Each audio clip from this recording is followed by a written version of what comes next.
Good morning and welcome to this policy dialogue, which has been jointly organized by the EPC and Nossa Europa.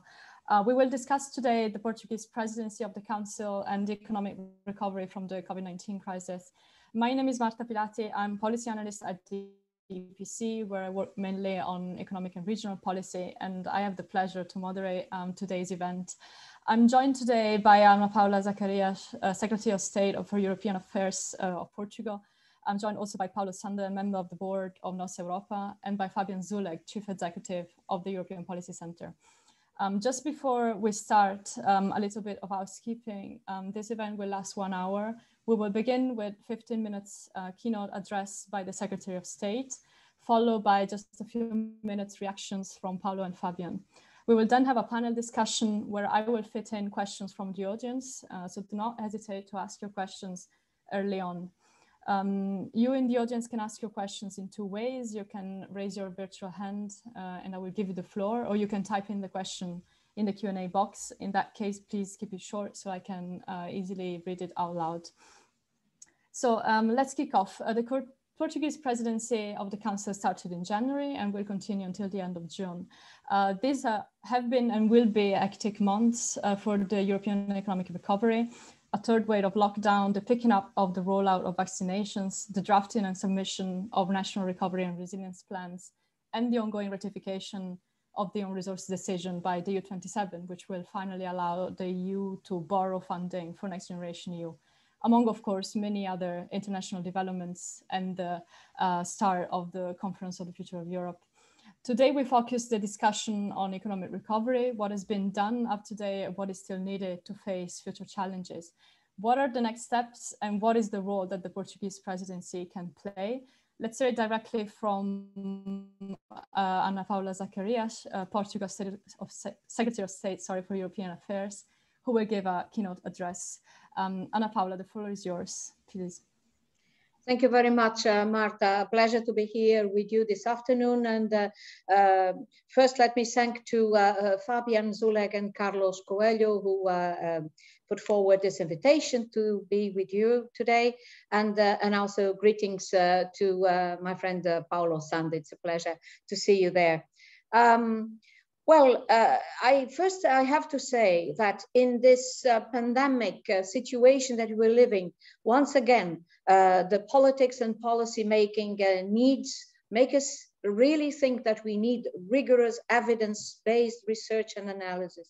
And this is the only way forward.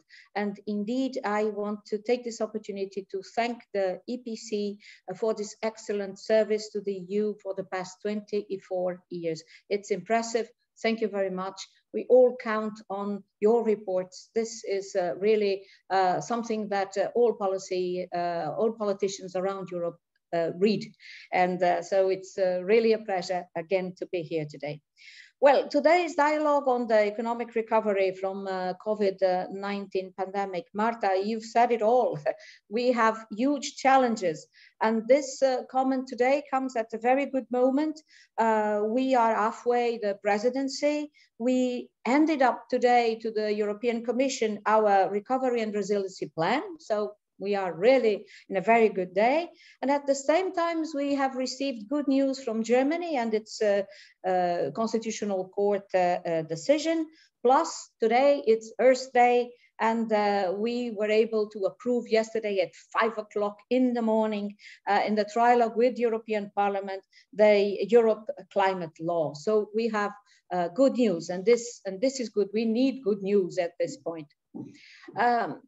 This is already our fourth presidency of the Council, and but I have to say that by any standards, this has been probably the most difficult one. The situation has been very difficult, and the number speaks from themselves. As of this week, nearly 30 million COVID cases were registered in the European Union, nearly 700,000 deaths, which is a terrible number in our continent. Over the past year, the GDP in Europe fell 6.4%. Germany, France, and Italy and Spain registered a big economic contraction in post-war history. The first 2 quarters of 2020 saw the sharpest decline in unemployment in the EU 27 over 2 successive quarters since 1995. Tourism sector, probably the most affected area that suffered from the crisis, losses 1 billion euros per month. And the food banks across the Union have seen an increase in demand up to 50% compared to the pre-coronavirus period. So, as we all know, there is no control to the, there is not a possibility for a real recovery until the sanitary situation is under control. And we started the presidency 3 days after the beginning of the vaccination process. We're very fortunate that the German presidency were able to start this. And now our immediate priority is to ensure a faster, equitable, more effective vaccination rollout. This is the most important thing at this point. And I have to say that despite some hiccups, and we had many hiccups, over the last 3 months, the member states have received over 127 billion doses of vaccines so far. Over 100 million people in the European Union has received the first dose, and more than 27 million people are already fully vaccinated.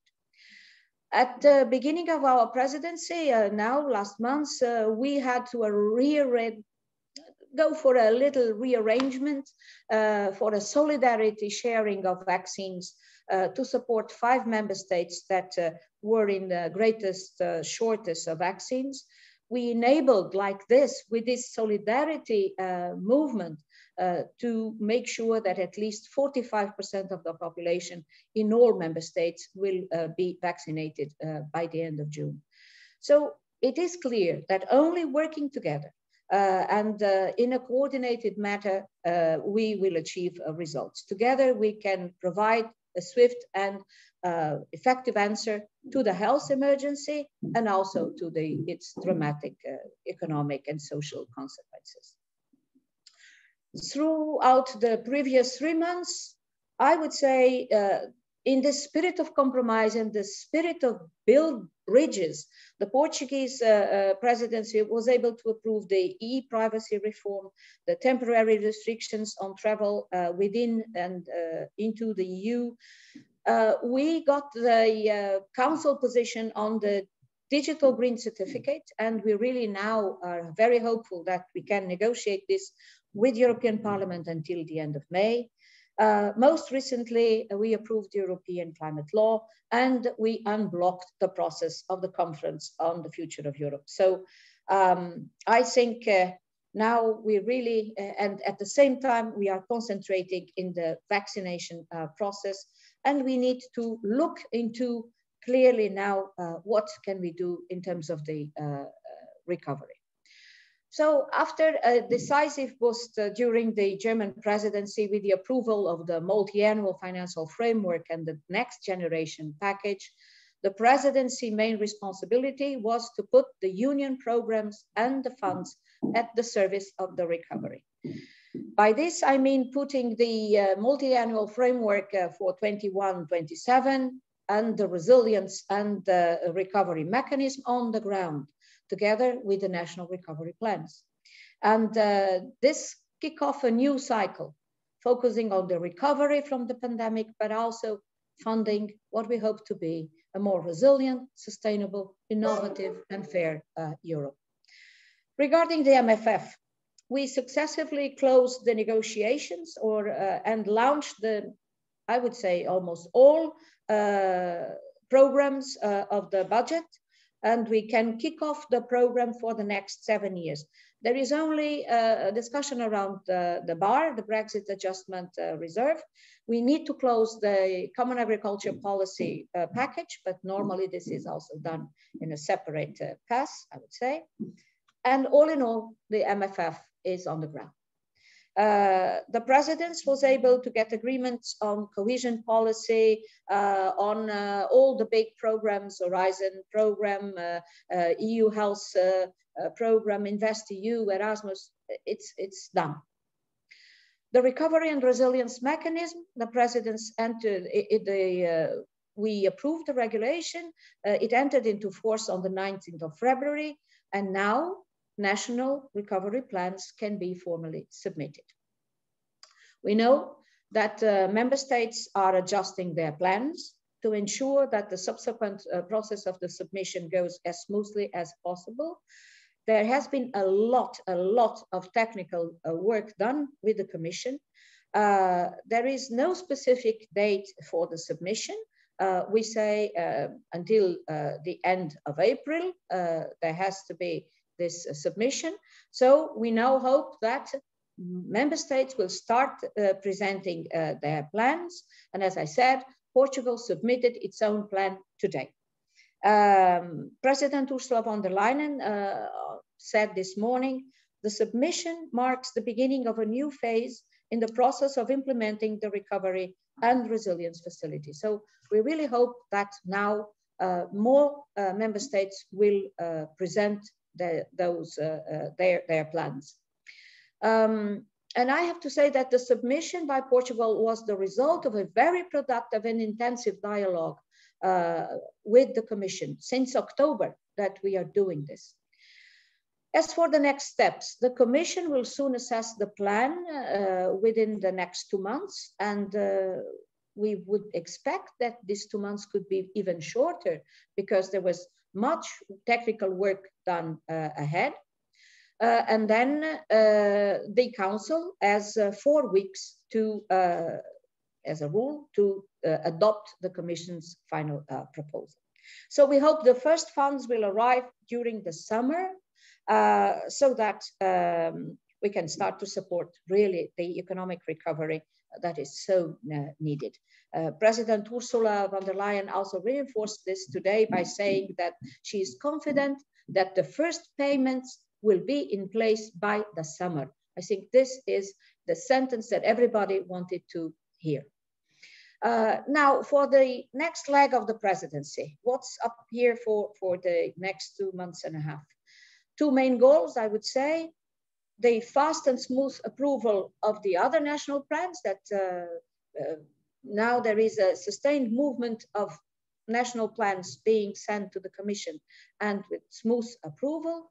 And the other part is the conclusion of the process of ratification of the own resources decision by the parliaments of member states so that the Commission can go effectively borrow the 750 billion euros to finance the plans.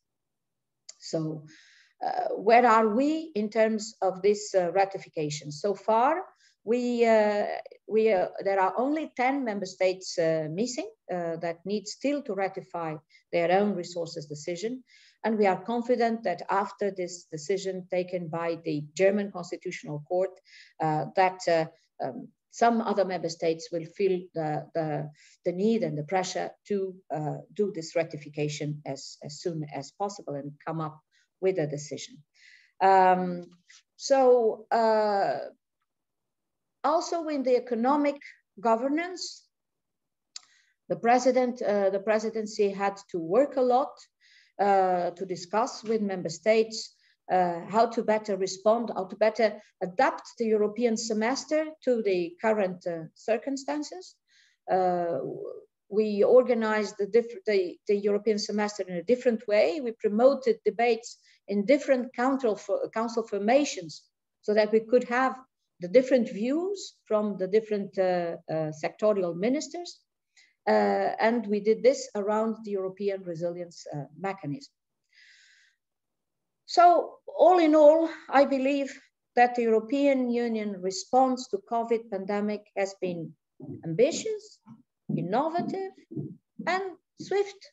3 words that we do normally put on this equation.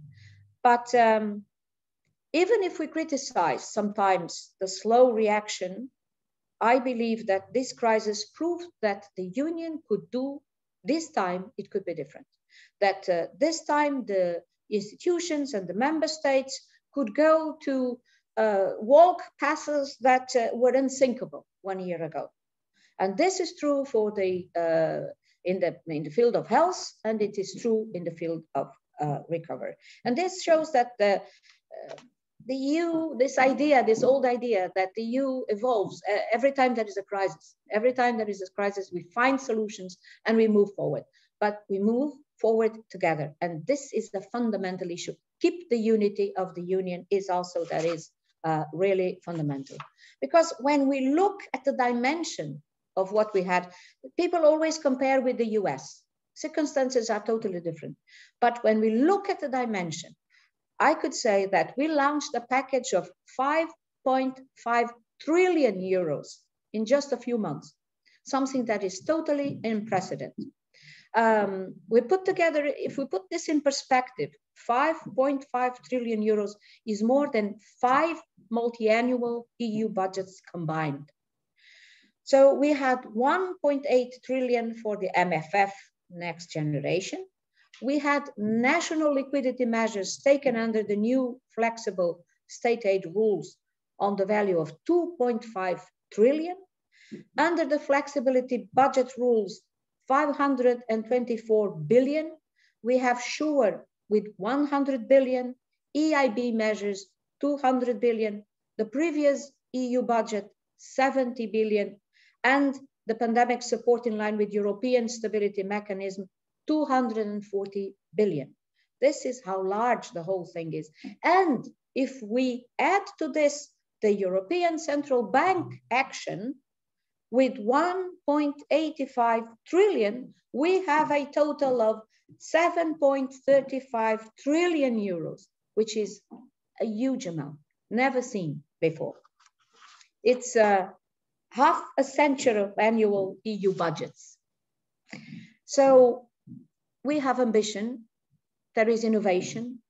The Next Generation program and the national programs that here in Portugal we call the bazooka, because it's so big, the dimension, now needs to be on the ground. So the fundamental thing is to be on the ground. The Next Generation, as the size, adds a direct link with the multi-annual financial framework. The whole mechanism to get the money for the recovery and resilience facility was innovative, so it was important. Allow me a final word about fairness and about inclusiveness. Though a global crisis, this crisis was an asymmetric one, I would say, hitting certain regions, certain industries, certain people more than others. We know, for instance, that women, for instance, were a group that was immediately affected. The speed of recovery and resilience is thus likely to be quite different from country to country, from region to region, from sector to sector. So for us, it is very important that the recovery also helps to address the growing disparities on multiple social economic dimensions, to bring in a sense of fairness, to bring in the sense of advancement together, and to fight a certain discontentment that we can see in Europe. And in this context, we look forward to our social summit in Oporto. It will take place on the 7th and 8th of May. It is an opportunity to push forward the European pillar of social rights and to reinforce the confidence of the citizens in the way we get out of this crisis, pushing forward the twin transition, the green transition and the digital transition. Both of them will be fundamental for us to get out of this crisis. And to do this, we need to invest in job creation, we need to invest in skills, we need to empower people, we need to bring in more innovation, increase competitiveness of our companies, and ensure that there is a mechanism, a soft landing of social protection to ensure that no one is left behind. So in short, and to end, I would say that despite the results that we have achieved already in the first half of the presidency, the bulky is yet to come. So the challenges are here. And the challenges are to put together this the social summit to continue and push for the recovery and push for the vaccination process, and then start this process of the conference on the future of Europe and bring in people to all this equation and discuss with them what is the future. So I would say that we have a renewed commitment to continue working for this next 90 days. We have the instruments, we have the experience, we have the will to lead Europe towards a new cycle, a cycle that is more just, greener, digital, and a more resilient post-COVID era. And as our motto says, it's time to deliver. Let's do this. Thank you. Thank you very much, Ana Paula, for your thoughts, your insights, and this positive message at the end. I will now take reactions from Paulo and Fabian, but I want to remind the audience that we will be taking questions after that. So please don't hesitate to already raise your hand or write it in the question and answer box. Paulo, please, a quick reaction from you. Thank you, Marta. Thank you very much. Well, let me start by welcoming all of the attendants of this debate, in which Nossa Europa and the European Policy Center debated challenges of economic recovery in the wake of the long pandemic we all endured during the last year. Alongside the Secretary of State, Paula, Zacarias, whom I salute, who gives me the honor to be my friend. And I also congratulate her for an excellent keynote speech. Thank you very much. It is with enthusiasm that Nossa Europa, which is a recently created citizenship platform in Portugal, cooperates with European Policy Center in this event, organized within the Center Project President Series. We do consider that involving citizens with the institutions, national and European, in debating the future of our common project is the only way forward to place Europe and the European integration project as a part of the solution for our current problems and challenges. Allow me just a few words, I will be quick, to tell you what Nossa Europa is. A citizenship platform, as I said. It was driven in its conception by the former long-standing member of the European Parliament, Carlos Coelho, who is one of the most knowledgeable European experts in subjects as European citizenship, the freedom, security and justice policies, freedom of movement. He concluded a grand total of 20 years as member of the European Parliament and went back to his country, back to Portugal, with the enthusiasm that characterizes him. He managed to gather a group of personalities that include former and active MEPs, politicians, journalists, professionals of diverse capacities, to create this association that aims at exactly what we are doing here today, to discuss Europe, the European integration process and its future. Which brings me to the issue at hand and the important presentation of Ana Paula Zacarias. Well, this is the day Portugal presented in Brussels its RRP, its Recovery and Resilience Program, as she rightly pointed out. And it has been the first member state to do it, and thus as President of the Council of Ministers gave the example.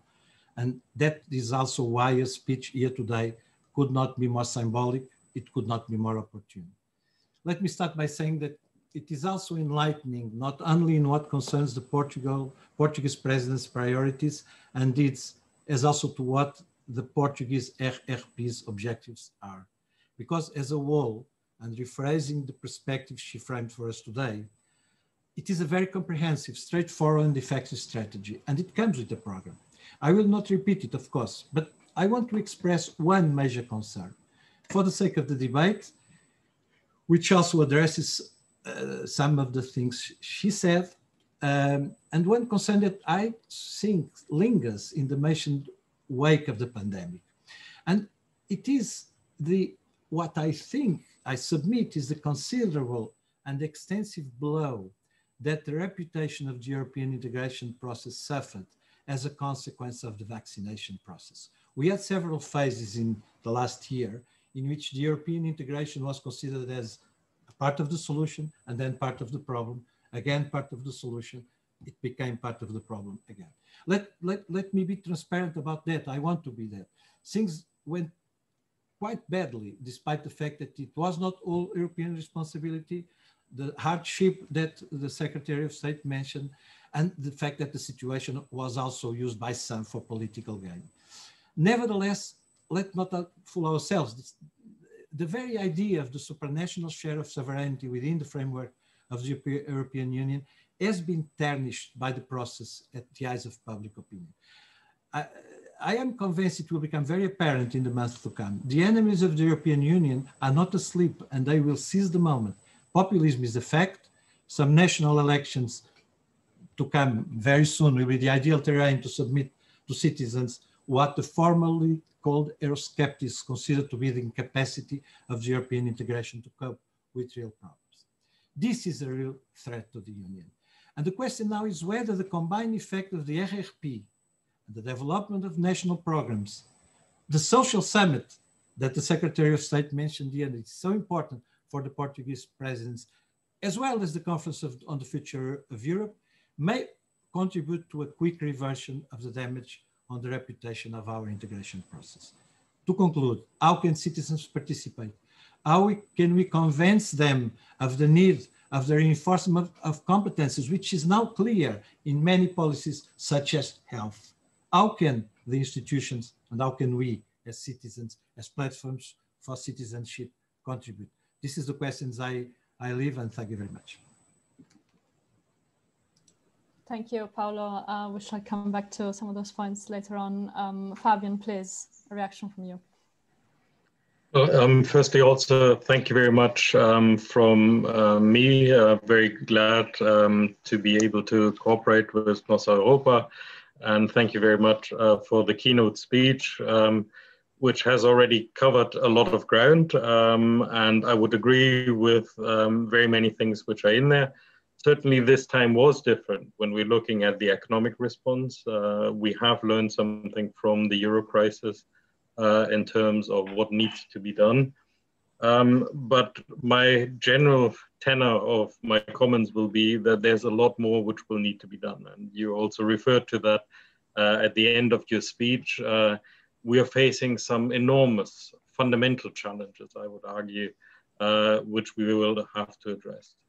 Firstly, we still have to face the challenge of the pandemic. The vaccination issue was already mentioned, but we still have an acute health emergency which needs to be dealt with. And I think we also have to think about how we are going to deal with this more in the longer term. Certainly, there are many suggestions now that in some way or other we will have to live with this pandemic rather than being able to eradicate it completely. So what does that mean in terms of policies, in terms of travel, in terms of many of the areas of cooperation at the European level? Then we're facing the two big transitions, which we all agree with, the green and digital transition, which will have to be done, but here also are a number of big questions. One of the questions, I think, which is also an opportunity, is how do we lock in some of the more positive developments which have come with the pandemic for the longer term? How do we ensure that some of the savings in greenhouse gases, which have come during the pandemic, are actually continued beyond the acute phase of lockdown? How do we make sure that the digital way of working gets embedded better and that we are continuing to make progress? We're also facing, I would argue, two structural transformations. I think COVID-19 is not a temporary crisis. It is not a short-term economic crisis. It is a structural transformation. We will see many changes, including shifts in sectors, shifts in supply chains. We will see that certain sectors become far less viable, that competition shifts, and we will need to make sure that we have economic policies which can address that. So we need to start thinking about also what will happen at the end of some of our support programs. How do we exit from the enormous amount of money we are spending rightly now? But at some point in time, there will have to be an exit. How do we manage that exit? And linked to that, and again, Paula already mentioned this, is the unequal distribution of the impacts. We have a crisis which has hit us all equally, but the impact is not equal, and the capacity to deal with the impact is also not equal. And here, I think we need to be very aware, and Paulo also mentioned this, of the political consequences of what will happen if parts of Europe are being left behind in this process. I think we need to also make sure that we're looking at recovery plans in a very broad way, that it is not only about money, it is also about both European and national policies in a range of different areas, which will impact very much on what kind of recovery we will have. So industrial policy, strategic autonomy, state aid, competition, standards, single market policy, all of these will have a big impact on how this recovery will be shaped and how inclusive it is going to be. Of course, also then linking into the major transitions, green and digital, I've already mentioned. And here, I think when we're looking at recovery plans, we need to move away from the temptation to just look at the countries which receive the most money. This is about a transformation which affects the whole of the European Union. And we need to look at what happens in all the countries, whether they receive significant amounts of funding or not. And that also means looking at horizontal policies in areas such as economic governance. From an EPC perspective, we've talked for a long time about looking at social investment differently, looking at fiscal rules differently, trying to find ways of making the European semester work more effectively across the European Union. And all of that is embedded in what we have called the age of permacrisis, that we have these challenges which are going to be on the table on a permanent basis. And referring back also a bit to Paulo's points on vaccines, I think the European Union has to get better at reacting to crisis. We have to find mechanisms which make sure that we have the capacity to react ambitiously, innovatively, swiftly. That is not to say we haven't done very many things. But I think when we are facing a fundamental crisis like this and fundamental transitions and transformations, as I've mentioned, we need to continue to improve our capacity so that we can deliver for European citizens what in the end they expect. I leave it at that, but I'm very happy to come back to any of that in the discussion. Thank you very much, Fabian, for these points. I want to come back to many of these points. Let's do our best, and I'll also try to fit in the questions that we're getting from the audience. Let's focus first on the very short term, Anna Paula. You've mentioned that Portugal has been the first country to submit their recovery plan, but other countries might facing more challenges, delays. What is your expectation on this, and what can the presidency do in the coming weeks and months to smoothen the process of submission and approval of the plans also within the Council? Thank you. Thank you very much, Marta. This is a process of, as I said, working together. Because the presidency itself doesn't have an immediate impact on the approval of the programs. Now it's up to the Commission to look into all the programs. What we've been having is a very good dialogue with the Commission, saying, well, you have done a lot of work at technical level. So now, from the moment that the member states start presenting their national recovery plans, we need to go swiftly. We need to go quick. We need to finish this process by, in a good manner, and that everybody sends their programs, hopefully, until the end of this month. This would be the ideal situation. I understand that the Commission would like to have all the programs to have a better way and and look at all of them at the same time in an integrated way. I understand, but at the same time, we need to keep the pace. We need to keep the pace to do it quickly.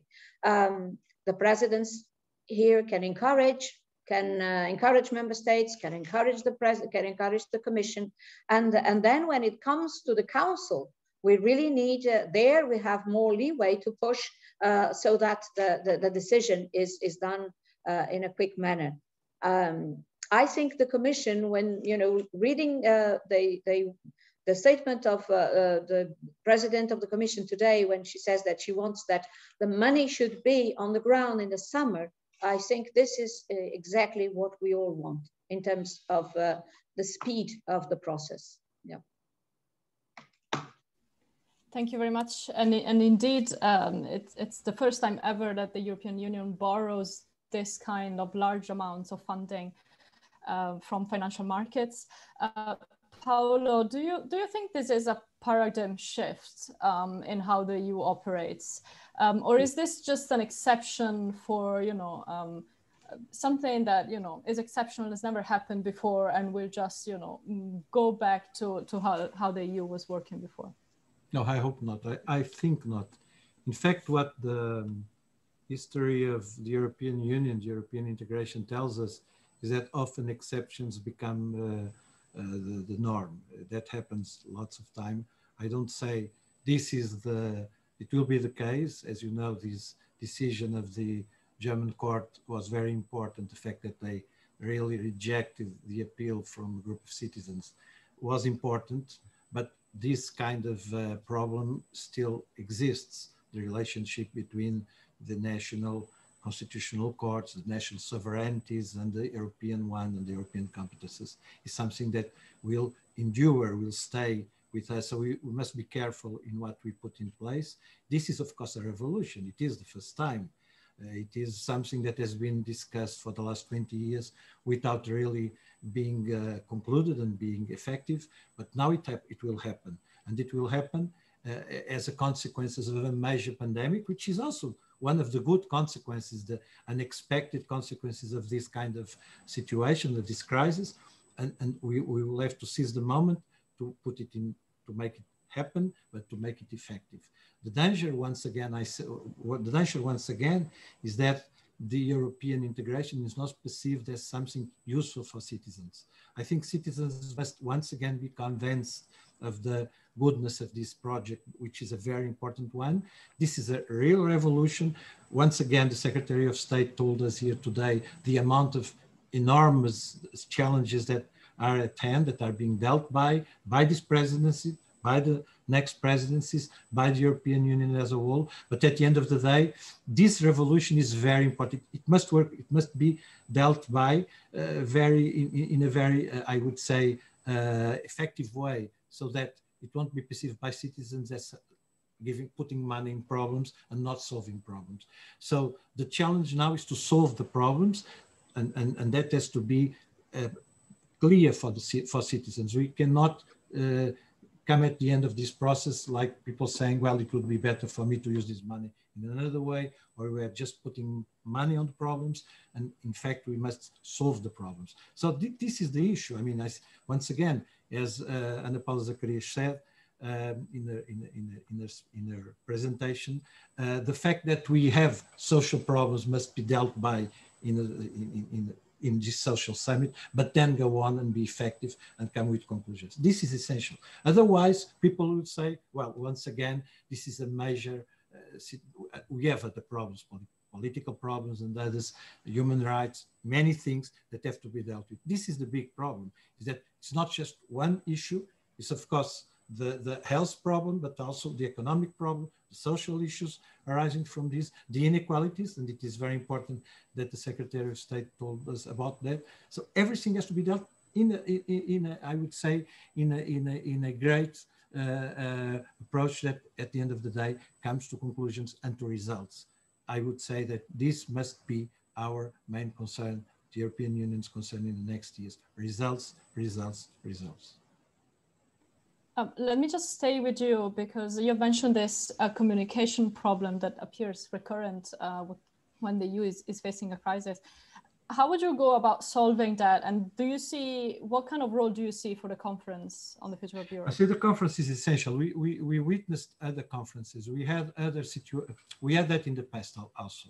And in this case, the conference must really involve citizens. Citizens must participate. Once again, I saluted this event and the way it is being done, because it is a very important one in terms of involving citizens. But of course, we have 100 people here today, a little bit more, a little bit less, I don't know. But these people are just a part of those that this kind of communication must attain.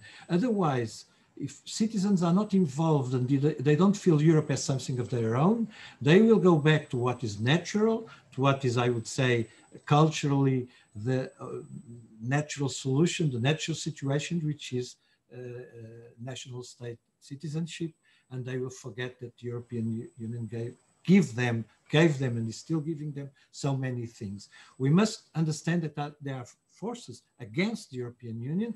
The political situation, Brexit, of course, contributed to that. And, you know, people must be convinced of the fact that the European Union is a good thing, which they naturally tend to consider. But when you come to problems, concrete issues like this, if the inequality grows in Europe, there will be a growing discontent with the European Union. Thank you. Fabian, you've mentioned that this crisis is here to stay in some sort of another. Is going back to normal not possible at all? And if not, why? I'm thinking notably to the suspension of state aid and fiscal rules that has been mentioned also by the Secretary of State. This has allowed enormous support from the member state, but at some point, like you said, it has to end. What can we go back to what we had before, or is that gone forever? And should we look for something different in economic governance? I think it's a very difficult question because, of course, we all don't know how things are going to develop. And even on a personal level, are people going to go back to patterns of behavior which were there before the crisis, or have they changed on a permanent basis? Will we have, just to use the example of this kind of event, will we have this event again with people traveling to go there, with people in a big room sitting together, or will that not happen? I would suspect that there are many structural changes which are coming with this crisis. So the idea that we go back to a status quo which was there before the crisis, I don't think is going to happen. I think there will be many changes, some negative, but also some positive. There will be opportunities in it. I think what we're seeing at the moment is the realization in many different parts of our societies and our economies that new technologies offer a lot of possibilities which weren't realized beforehand. You could argue we could have done this before, but the crisis has enforced this, and now we have done it. We're not going to go back to where we were beforehand. But I think that also means we need to look at the policy frameworks, and we need to see whether these policy frameworks are going to be appropriate for the kind of world we're living in. The fiscal rules effectively are well, quasi-permanently suspended. I cannot see a situation where we're just going back to the situation we had before the crisis. But we also generally agree that it is good to have a framework. It is necessary to be able to have a discussion at the European level on what kind of levels of debt are sustainable, how do we finance that, how does that interact with the role of the European Central Bank. So I think this is also now the time when we should be looking at these kind of policy frameworks and have an open discussion around what kind of changes might be necessary in the long term, what is desirable, I think one of the key questions we are going to be facing in Europe, which we already faced before the pandemic, was long-term investments. How do we encourage long-term investments in a way which is in conjunction with our long-term objectives, such as the transitions we've already talked about, such as maintaining our economic and social model. So these are the kind of discussions we should be having now.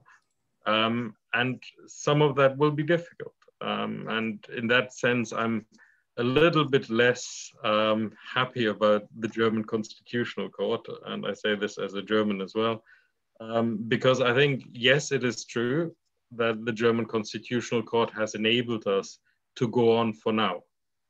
But there's always the threat in the background to say, if you want to go further, if you want to do something more permanently, if you want to do something more structural, then we reserve the right to say no.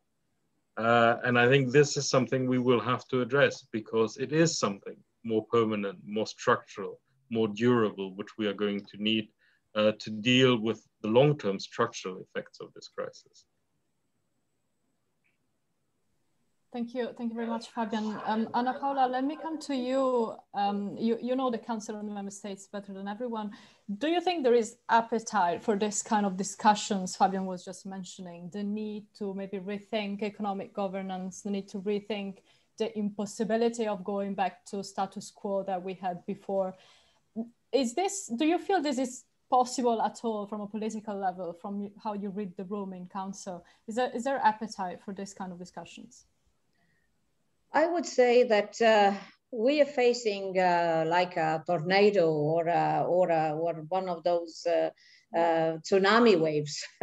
And when you are there, when you see the wave coming towards you, when you feel what that means, when you know some of the consequences, but you don't know the rest of what happens, it is very difficult to take decisions. You have to be first very brave, very ambitious, and at the same time very humble to deal with a situation that it was not foreseen, or it was not at least in our radar, I would say.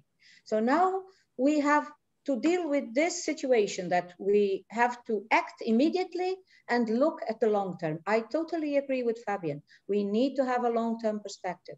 And I'm very glad that the Commission is already talking about this and putting forward this idea of prospective studies. It's becoming, to look at trends, to look at what's coming towards us. It's at the beginning, but I think it is something that we really need all of us to look into.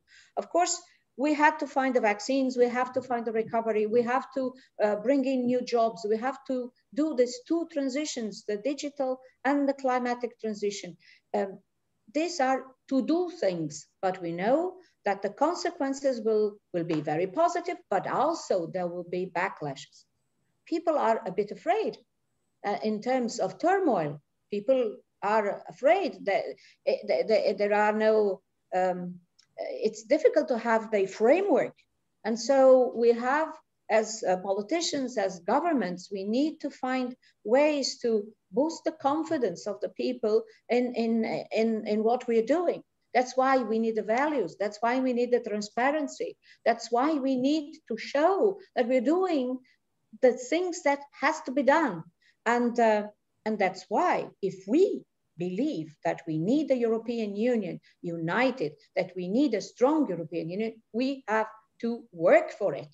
We have to, we really need to be together on this. And it's not just the Council, it's the Parliament, and it's the Commission. The Parliament has here a huge responsibility. They were elected by the people. We need to work together. And I think indeed the consequences of the crisis are yet to be evaluated. We know already that the economic consequences are huge. But as Fabian was saying, we need to look into our industrial policy, our trade policy. We need to look at our competitiveness policy, our social policies, our health policy, and that's what we are doing. And you asked me, are the member states ready? I think we need to be ready because we started to walk this path already. It will take some time. You know, we all know that to get consensus in Europe, it takes a long time. And that is a big challenge, big challenge, because it's the time of democracy. It's the time of democracy. And it's not easy to compare the times of democracy with the times of populism. You cannot have easy solutions, black and white solutions. That doesn't exist. Everything is very complex. We need to put our heads together and our resources together to get out of this crisis better than we arrived to it. Better prepared, more resilient, have this capacity in the long run to see what do we need to do to face the continuation of this pandemic. We don't know. It will probably rest with us for a long time. We don't know. So I think that there is a huge political dimension to this that we need to take into consideration. And a final word about the Conference on the Future of Europe. The conference is very important. The conference is a way to bring in the citizens to this debate, but we have to be very careful. It's not the panacea for everything. It's a good element. It doesn't, it's a complementarity element of representative democracy. It is relevant that we bring in the citizens. It is, but then we have to answer to what they ask us to do. There is a feedback mechanism that has to work. It's very interesting that the platform that was launched by the Commission on the 19th of April, in 3 days, we have more than 3,000, almost 4,000 people looking into this, registered more than 127. The last time I've seen, it was more than 127 events already. People have expectations, and we cannot frustrate these expectations. We really need to engage in this process and to then be very clear about the process of feedback so that we can answer to the recommendations, to the expectations of the citizens. It's going to be, it's not easy, but we have to engage in this process, and we have to show that the added value of the Union is there in every single policy. The added value of the Union is there. Where will we be if we didn't have a shared mechanism of vaccination? With all its flaws, with all its difficulties, with all the AstraZenecas and the other problems, where would we be? In my country, I'm very afraid of what would have been the consequences. Now we have a set of vaccines. People are being vaccinated, and we will speed the rollout. We need to make more visible and this added value of the Union from my point of view. Yeah. Thank you. Thank you very much. We only have a couple of minutes left, unfortunately. And Paula, I want to come back to you for one last question. We have mentioned here and there the issue of inequalities and the fact that this crisis is going probably to exacerbate them between regions, between industries and sectors, between citizens. What should we do? What is the mistakes that we should not do at the European level to ensure that all countries go on with recoveries as they can, but also avoiding uneven developments that already exist, that might be even worse? What is the social dimension of all of this? Because we often talk about the economic dimension of the crisis, but what about social inequalities, citizens, and what can the EU do for that? Please. Well, I think that we have several instruments that we need to use in the best possible way. We have the cohesion instruments that will support member states in their endeavor of, of becoming of a greater convergence inside the European Union, so that regions that are poorer can, be better off. And I think the cohesion mechanism it's still fundamental. It is very important for not just for the member states with the lower GDP. It's important for all of us because in every single country, and I've been several times in Finland, for instance, there are areas, there are regions that need support. And so cohesion policy, I think it's a very good instrument that we can use. Then we need to use the recovery plan, the recovery plans that the national member states will put forward. And I think this will give an answer in the immediate, in this next 2-3 years. That's the time frame for the action for the national plans. So there has to be an impact, an immediate impact. And that is the difficulty of the plans. They have to be ambitious, and at the same time, we have to be able to put everything in the ground very quickly and get results very quickly. It's not easy in terms of the implementation. And we have to monitor all this so that the money is really used and is used with the fast pace that is needed to accelerate the recovery. And then we have the MFF as such. The MFF with all these central programs like Horizon Europe that promotes innovation and science, the InvestEU that is important also for the economy and for the enterprises.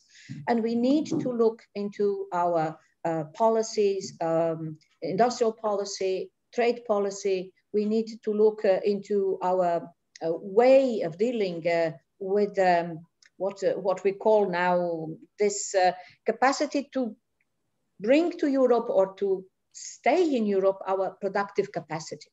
This is also very, very relevant.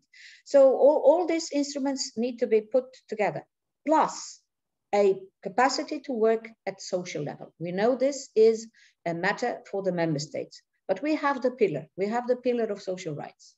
And we all adhere to this pillar. Now the Commission put together an action plan for the pillar, and it is very important. We go from principles to action. And these actions, there are 3 targets in there that I consider that are very, very important, and that we all should, and when I say all, is not only the institutions and the member states, it's also the civil society and the social partners. And this is the work that the Portuguese presidency is doing for this social summit in Oporto, to get this consensus around 3 main targets, that in the next decade, so by 2030, we have 78% of employment rate, that at least we have 60% of the population, that adult population, doing at least once a year, one skilling or reskilling action, and then take out 15 million of people out of poverty, of which 5 million are children. And we are pushing forward for this children's guarantee program as a recommendation, but it is a very important element. And I think all in all, the Union, taking into account the different modalities, the different capacities, the different systems, is able to push and maintain our economic and social model with all its diversity, but bring it to the center. This is very important, to bring also the trust of the citizens in this 2 huge transition. People are questioning, will I lose my job? Will a computer do what I do now? What will happen with the new forms of energy, or the new forms? Will my factory close? So people are worried about this. And what will happen if I get sick? Will I get a good hospital? What happens to the education of my kids? I think these are the main questions that people have in their minds, and we need to give an answer to that. The summit in Oporto is just a reflection moment. It's not it's not a bridge in paradigm. It's just a reflective moment where we will discuss these issues. But we will discuss amongst member states and with the social partners. And this is the most important element of all, that we have the social partners involved in this debate, and enterprises and unions, trade unions, to discuss the future of the social policies in Europe, with all the subsidiarity, with respect for all the different models, but saying altogether that we need to maintain the economic and social model in Europe. It's a guarantee that we have. Thank you. Thank you very much. Our time is up for today. So let me thank you very much, Secretary Zacarias, for joining us. And let me thank Paulo from Nossa Europa and Fabian to join me as well today. We have touched many things. As we have said, there has been a lot of hiccups, but also the EU has managed to go through this crisis rather well and strengthen unity, as the Secretary was saying. And I very much look forward to discuss what's next to come. At the EPC, we'll be working on many of the developments we've mentioned today on economic, social policy, industrial policy. So thank you very much, and thanks to the audience for staying with us. And I very much look forward to meeting you again, Secretary Paulo, Fabian. Have a nice afternoon, everyone, and yes, all the best to all of you. Thank you very much. A pleasure. Bye. Thank you very much. Bye-bye.